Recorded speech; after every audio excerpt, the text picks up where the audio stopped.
ازيكم عاملين ايه؟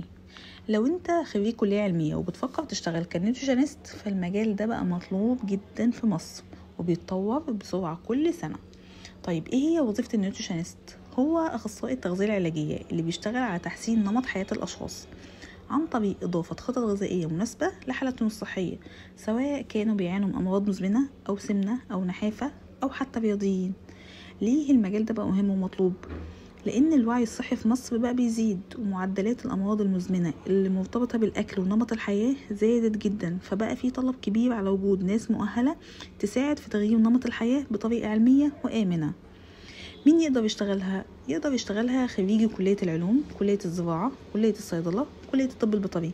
هم يقدروا يدخلوا المجال دوت، بس بشرط يحصلوا على دبلوم تغذيه علاجيه معتمده، لانها شرط اساسي للعمل الرسمي والمعتمد في المستشفيات او العيادات.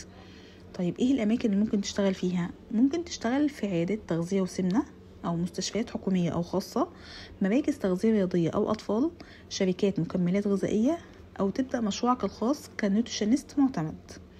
ايه المهارات اللي محتاج تطورها؟ محتاج تطور اول حاجة السوفت سكيلز، تطور مهارات التواصل والاقناع، تطور القدرة على الاستماع وفهم احتياجات كل حالة، وطبعا التعاطف والصبر. بالنسبة للتكنيكال سكيلز، محتاج تكون على معرفة أساسيات علم التغذية والتشريح، تقدر تحلل وتقرأ التحاليل الطبية، وطبعا استخدام برامج متابعة الدايت وتخطيط الوجبات.